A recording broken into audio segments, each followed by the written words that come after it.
We turn now to Kristinn Hrafnsson, editor-in-chief of WikiLeaks, who joins us from Reykjavik, Iceland. Kristinn, welcome to CN Live. Thanks for having me. So first, we're going to just address the latest news that we have. So can you explain why the hearing was cancelled regarding Assange's appeal of the bail sentence that has been handed down for 50 weeks? Well, it doesn't come as a surprise. This has been deliberated for quite a while.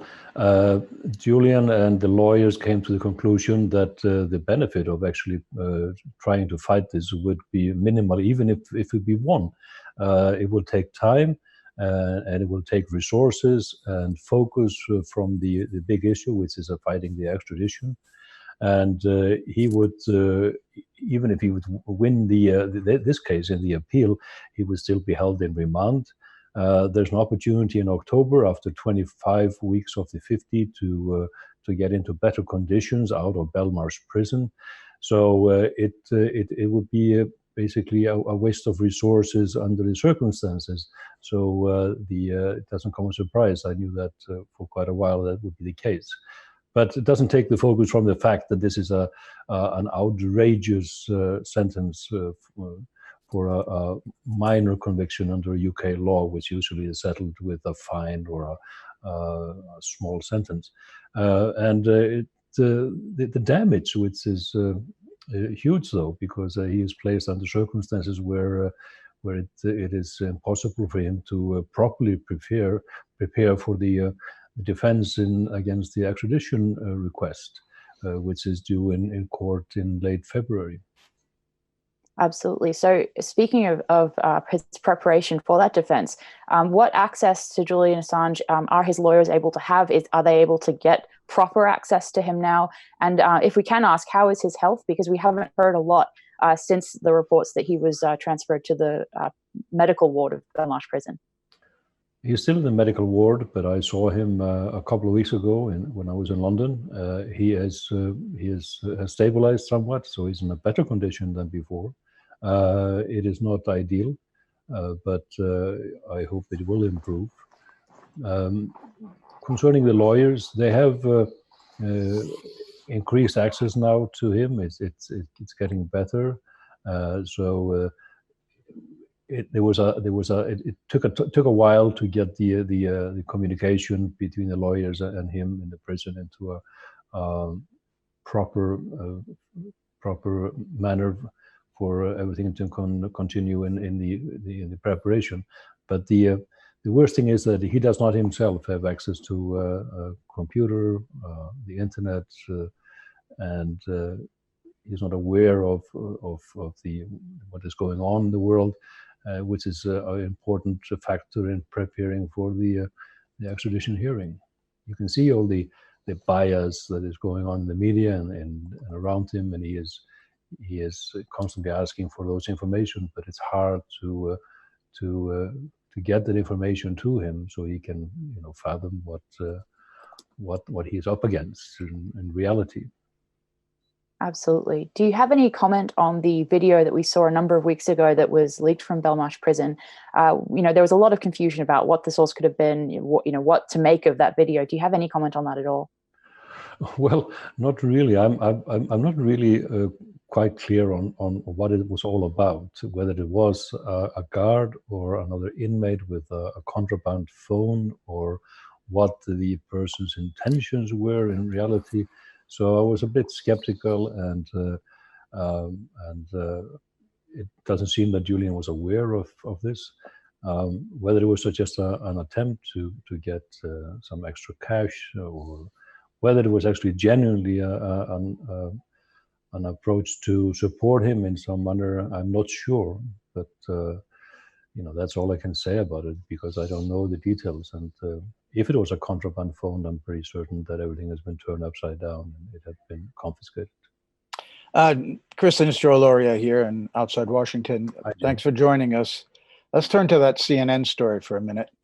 It's and either it's laziness on the part of journalists or some intentional attempt to smear Julian Assange. The documents and surveillance videos they refer to have already been published or were in the possession of El País weeks ago. So the idea that it's an exclusive is really not true. But Correa, former President Correa, has condemned it as rubbish. But he also does say that WikiLeaks favored Clinton. And there's a lot of intelligent people I know, some of them friends here in Washington and elsewhere, who believe the same thing. Now, I want to ask you, there's no evidence. In order to make a statement like that, you need evidence that WikiLeaks had emails or other damaging information about Trump and suppressed them and refused to publish them. Is it true? Did WikiLeaks at any time have anything on Trump that they withheld in order to help Clinton and help Trump? No, of course they didn't. Of course, WikiLeaks didn't. And I mean, I could talk at length about that CNN story, which is amazing in many respects. I mean, the thing that you point out correctly is that this is not an exclusive at all. This is recycled material that's been published in the Spanish media for months now, and there's nothing new in this. An attempt is made to create a new flavor of it by combining into a timeline and connecting together some unconnected events, which is not scientific at all, and it's not journalism at all. This is not fact-based. This is a lot of innuendo and really just poor journalism, and one has to question what the agenda is. You know, I was skeptical from the very outset when I got an email from CNN asking me to comment on their upcoming story, which I never did, by the way. I saw no need for that because there was so much wrongful factual information in the emails, and funnily enough, they addressed me as Mrs. Hrafnsson, which I thought did not improve my belief in their quality of the journalism. They couldn't even get my gender right. They didn't get the name of my colleagues who were working with Julian. They called them collaborators, which is one sort of indication of their bias. And those collaborators were said to have been moving evidence out of the embassy, and I thought, evidence of what? I mean, are we talking about a crime here? What is the insinuation there? I mean, is it evidence of committing the crime of journalism, which of course CNN would never be accused of in latter days? So, and on. I mean, they talked about hackers, two hackers who had frequently visited Julian, and it really bothered me because we were talking about two individuals there, which are respected computer experts in Germany. They are part of the Val Holland Foundation and the Chaos Computer Club. They have contributed to lawmaking in the Bundestag. They are experts they're computer experts, and especially in privacy on the internet and such matters, and they are respected. And the Val Holland Foundation, which is known, of course, to have worked with WikiLeaks. They have managed some of our finances for more than a decade. They are a registered charity under very strict supervision by German authorities. So somehow labeling them hackers in the negative terms, I thought was derogatory, and showed the approach that CNN was taking. And there was a lot there. I mean, the talk of Russians coming. I mean, for heaven's sake, I mean, we're talking about, you know, getting flashbacks to the 50s, to McCarthyism. A Russian enters an embassy and has a meeting. Thereby, you know, there has to be a conspiracy, collusion. So it was pathetic, you know, in its entirety, that report, and really shameful. And I thought actually that this narrative had been set to rest by the Mueller report, which was a blow to the Russiagators when it came out. But now it's being revisited. They're trying to sort of blow into the ashes to kindle that flame again. But all they are really getting is ashes in their face because there's nothing there. In fact, Kristinn, you're absolutely right that this seems to be the attempt to keep the Mueller investigation alive long after he concluded there was no collusion. That was a big disappointment to outlets like CNN and those who believed in that narrative. But when you read the story, it looks like he's conducting journalism, and somehow they're constructing this into something nefarious. One of the Russians who visited him was the producer of his show that he had on RT around 2012. So that's a Russian producer visiting a man who's doing a show for them. But I wanted to ask you now about the source of the emails, the DNC and the Podesta emails. First of all, I know you can't tell us if you know who the source is, but can you say with certainty that it was a leak and not a hack? And second of all, does it really matter who the source was? If a source is making an oral statement to a reporter, you need definitely to get another one or two sources to verify, and you have to look into the motive of that source. But when it's documents that can be verified, in my opinion, as 30 years in this business, even if the devil came out of hell himself and handed me documents, whatever his motive is, if I can verify them, I'm going to run with that. I'm going to publish it. But of course, an oral statement's different. So please tell us what you can. Do you know who the source is but can't tell us? And does it matter who the source is? And thirdly, was it a leak and not a hack? Can you say that definitively? No, I mean, I'm going to be very careful there for obvious reasons, but it doesn't really matter. You're totally correct there, and this is what I've been trying to place emphasis on. And I even said, in some interviews that even if Satan himself would give me documents about corruption in the kingdom of heaven, I would have to publish it as a journalist. It's my journalistic duty. It doesn't matter where it comes from. If it's truthful, and if it's in the public interest to publish it, you cannot suppress it. You have a duty to publish it. That's the core matter here. It's journalism. If you don't get that, you should get out of that business right away and empty your desk and take it out of the CNN office, whatever office it is. Get rid of the evidence of your incapacity to actually fathom what journalism is about. So I get a bit angry when I get into this matter. It's just, it is straightforward to me. I mean, journalists are supposed to expose material on candidates and on parties, on political entities, especially right before the election. That's where their priority is, to influence the voters. So they have a duty. I mean, it's their sacred duty. That's why they have a special privileges and position in society. That's why we call, somehow loftily about the fourth estate. So this is exactly what WikiLeaks did. And where the information comes from is absolutely secondary. It doesn't really matter.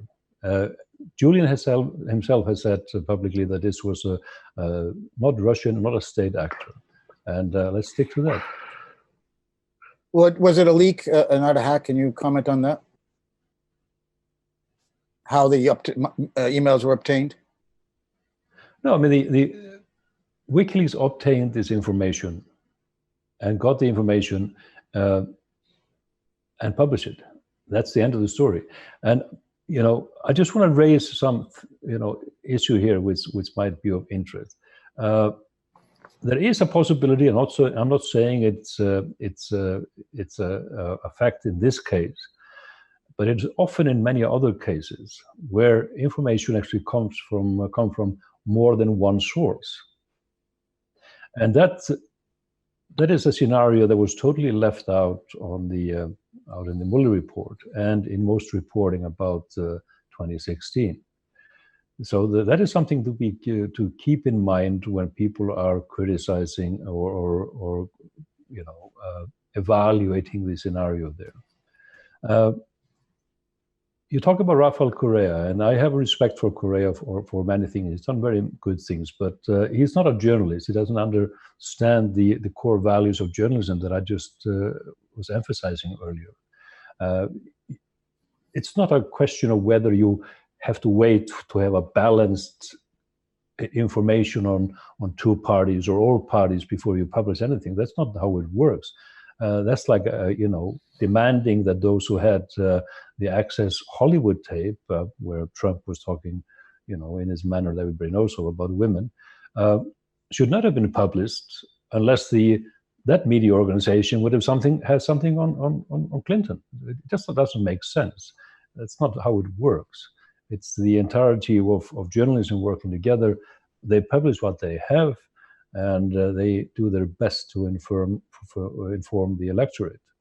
And one thing which might be actually on Rafael Correa's mind in that context is it's often cited actually in the context of the Podesta emails and the Access Hollywood video that was published. It is often claimed that WikiLeaks published within an hour after the Access Hollywood tape the Podesta emails to try to influence the perception of brush over the Access Hollywood tape.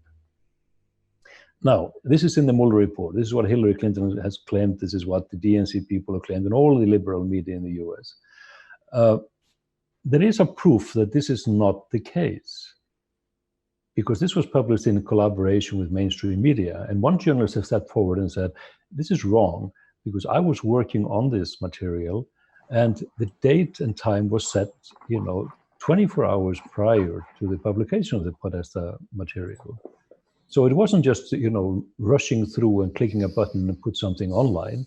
It was something that was prepared, and the time was set. This is how it works when we work with other media on publishing our material.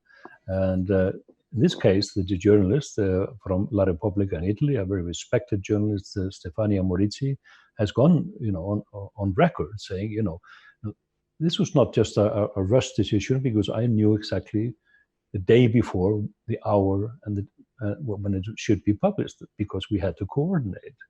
Nobody wants to listen to this very, very important evidence of the fact that this was not some kind of an attempt to overshadow the Access Hollywood tape. Now, the interesting thing is, when you have actually stricken that off the table, there is a big question remaining.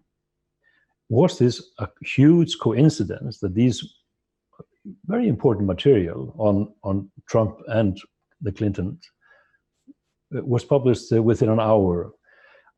As an investigative journalist, I always get very skeptical when it comes to claims of coincidences.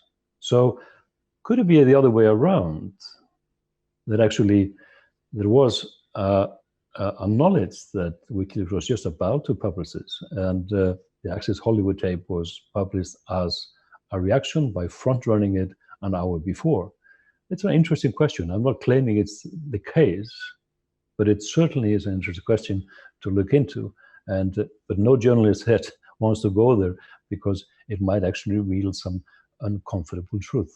In fact, Stefania Morizzi wrote that in Consortium News, in that article, that she worked on the Trump documents. And she also said that WikiLeaks had received some material on Trump, were working on, and then discovered it had already been published, so they couldn't use it.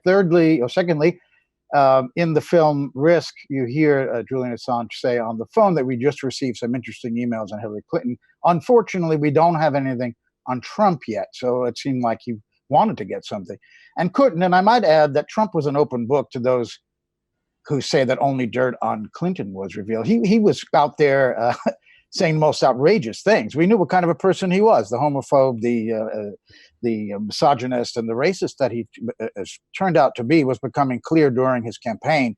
So one hardly needed, whereas Clinton was a typical politician who was hiding most of this stuff. I'd like to just move quickly to the issue of the Espionage Act, Kristinn, because in researching it, I first discovered that the Espionage Act is based on the 1907 U.S. Defense Secrets Act, which is based on the 1888 British Official Secrets Act.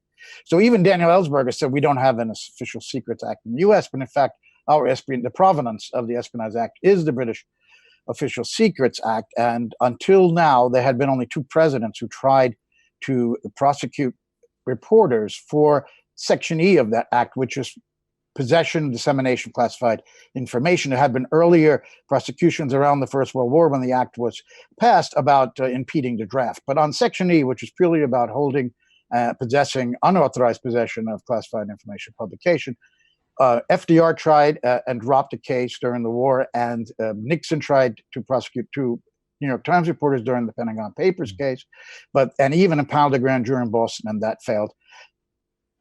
Donald Trump's the first to prosecute a journalist. That happens to be Julian Assange, and we even saw the journalists who had opposed him so vociferously, including Rachel Maddow, suddenly realizing this could be us next and how dangerous this is. Could you just comment on what the historic significance is of the prosecution of Julian Assange under the Espionage Act?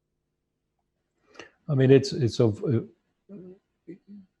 cannot be underestimated how much significance it has. It's basically, it will be a turning point for the future of journalism in this century if this would not be opposed. I mean, this is that's why it's so important that he is not extradited.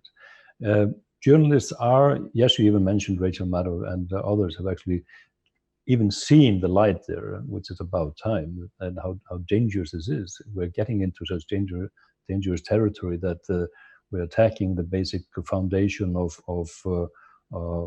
journalism, and journalists are more and more seeing it. I was in Tunisia just a month ago at the Congress of the International Federation of Journalists, where anonymously all the unions that came together from all around the world adopted a resolution condemning this. Resolution placed forth by the Australian Journalist Federation, supported by the French and the Tunisians.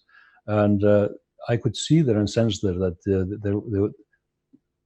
there was alarm. I mean, people are alarmed because they see how dangerous red line this is to cross. But this is has not just, it's not a sudden thing. And I just cannot leave Obama out of the progress towards this, because of course he was the president and his administration that started overextending the Espionage Act to whistleblowers, which was a worrying sign, and is a stain on his legacy as a president. So he set the scene, and we always said throughout the years in his presidency that journalists will be next. First, they will go after whistleblowers with the Espionage Act, but journalists will be next. Julian Assange now is the first, but if this goes unprotested, if this goes through, he will most certainly not be the last. Before I turn it over to Elizabeth, one other question. Just a few days after the arrest of Assange and indictment under the Act, we saw the federal police in Australia raid the headquarters of the Australian Broadcasting Corporation to look for documents that they copied about a story that revealed potential war crimes by Australian special forces in Australia. We saw an arrest of journalists in France. Do you think that this has been the floodgates opening because of the indictment of Assange, that other governments that always look around the world to what the US does will feel more comfortable going after their own journalists now? Absolutely. There's no question about it. And I've talked to Australian journalists that agreed to that, even though they don't do it publicly, that there's a clear connection there. This is when you start with you normalize something of that nature, and everybody goes and copies it around the world. That is just there's no question about the connection there, and it shows how terribly worrying this is for the future of journalism. And if we take away this element of journalism, you are basically striking such a blow to democracy that you would have to question the validity of calling nations democratic. And we were talking about such an important element here to expose war crimes and government corruption. If you take that away and you call it espionage and threaten journalists with the death penalty at maximum, that is the end of our privileged position in the Western country of having the free press.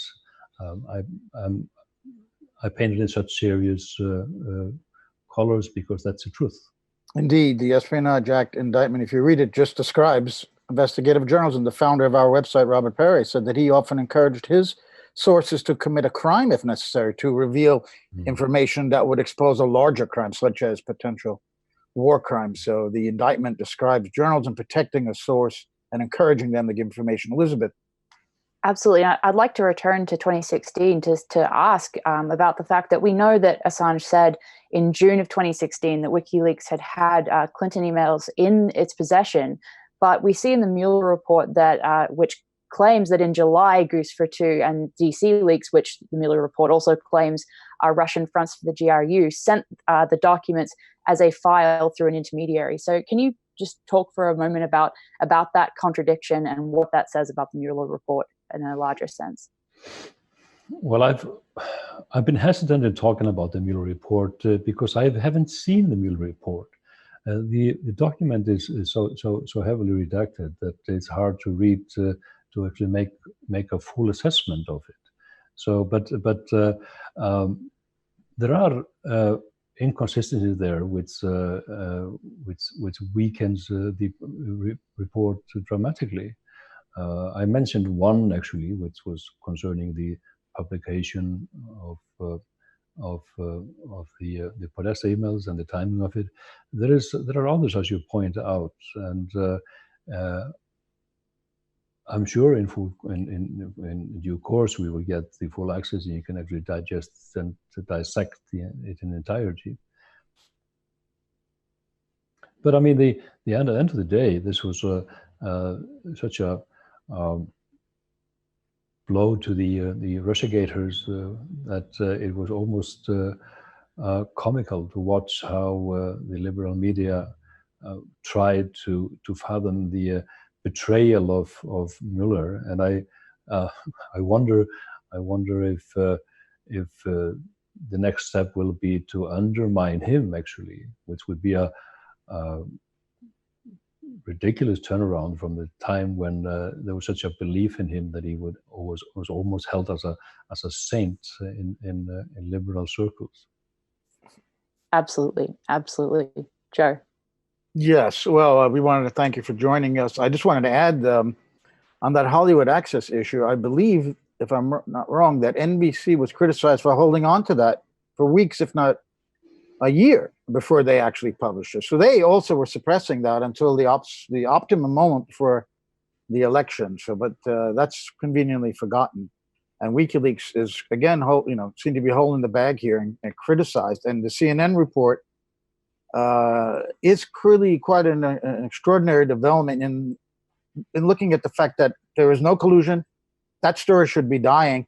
My personal view is, Kristinn, that there are a bunch of journalists, Luke Harding being amongst them, maybe a chief amongst them, who actually wrote a book called Collusion, and it hit the New York Times bestseller list. And as no evidence was emerging to support that, he got desperate, in my opinion, and bought that story that Manafort had entered the embassy to visit Assange. And now, with all these tapes having been revealed from the Spanish and before that, there's no evidence that Manafort visited. And I wonder if that's not what we see here again in CNN, that they went out on such a limb that they got to save their own reputations. So they will double down on the story and take what is obviously an act of journalism by Assange and turn it into a story with a lot of potentials and possibly this and that, Russians delivering documents in a bag. How can we know what was in that bag? That kind of thing. You think that there's a kind of desperation on the part of journalists who clearly got it wrong, can admit their mistake, and are doubling down. Of course it is. Luke Harding is a prime example of that. I mean, the man who tried to make money out of the collusion illusion and did by selling books, and he looks bad now when even his own paper had to admit that there was no collusion found. So. And the story that you mentioned from November 27th, we have not forgotten that. We have a year to file a libel case against The Guardian and Luke Harding, and we are actually still preparing that, and it's not forgotten. It's an important thing because it was such a damaging story, a total fabrication, put on the front page when the Guardian just doesn't want to admit that they were wrong, and they have not been able to defend that story publicly even. So we'll see more of that later. But overall, I wonder what the underlying issue is here, because if the liberal media and the CNN with the story, and I know of other stories of similar nature that are brewing, and I'm a bit surprised that 3 years after the election, 1 year until the next election, there should be still this emphasis on revisiting the past instead of focusing on the future. How will it benefit the Democratic Party to go after this story and try to keep it alive? I don't see the connection there. I think it will benefit the Democratic candidate, whoever he or she will be. So I'm wondering whether there is more sinister thing behind it, and actually whether this is an indirect attempt to to make it easier to stop to facilitate actually the extradition of Julian Assange to the United States, to undermine its credibility and continue on that track. So whether this is a part of that strategy in the upcoming extradition proceedings, rather than actually trying to clear some new truths about what happened 3 years ago, which CNN has totally failed, and it's hard to see how it benefits the Democratic Party, actually. Well, you could look at Russiagate, and I do, in the context of U.S. establishment trying to get to undermine and weaken the Putin government, because it has stood up to the United States, where they had Yeltsin during the 1990s, who opened the door to Wall Street to make alliances with oligarchs, asset strip the country. Putin has stood up and defended Russian interests, whatever we think of him. And that is unacceptable to the U.S. establishment and their interests there. So creating the Russiagate story that Russia was trying to interfere in U.S. democracy was and still is an important part of that vilification of Russia to weaken them. And it also hurts WikiLeaks, which, of course, let's face it, has been doing the job the mainstream media has largely failed to do, to hold leaders to account, to uncover prima facie evidence of war crimes, corruption of governments around the world, principally the U.S., and they've got to be stopped. So Russiagate, in one stone, kills two birds for them, Russia and WikiLeaks. And so the failure of that, of Mueller, who was a hitman, let's face it, for the establishment, and he failed to find the conclusion. He tried like hell when he couldn't do it. It's a big blow to them. Do you think they're going to drop this in the 20? Is that what you were saying? That they are going to drop it in the 2020 election? Because the American people don't give a damn about Russiagate. Polls show they care about healthcare. They care about feeding their families, basic economic issues. The middle class has been devastated here by 30 years of neoliberal policies. They don't care about Russiagate. Why will they go to that again? Do you think that they will, Kristinn? Well, I'm not sure about it. I'm not such an expert on the U.S. politics, but I wonder if this emphasis will actually contribute to their possible loss in the election next year, which would be rather an extraordinary thing. It would almost be like Hillary Clinton losing twice, one being a candidate and again not being a candidate, 4 years later. So this is the context where I see it. With I think I see it now in the context of undermining Julian and make it easier for the British establishment to extradite him, and that is what contributes to what Niels Melcher, the special rapporteur on torture, actually did highlight in his preliminary report. The full report is due to be published next week. When he talked about that he had never in 20 years in his service as his expertise seen such a blatant coalition of 4 democratic nations coming together in a public mobbing of an individual, and every aspect of government, in the judiciary and the media, going after an individual in the manner they have against Julian Assange. It's quite extraordinary, and it hasn't stopped. And this is what we're up against in the fight to stop the extradition to the United States. And it's an uphill battle for sure, and it will be a tough one.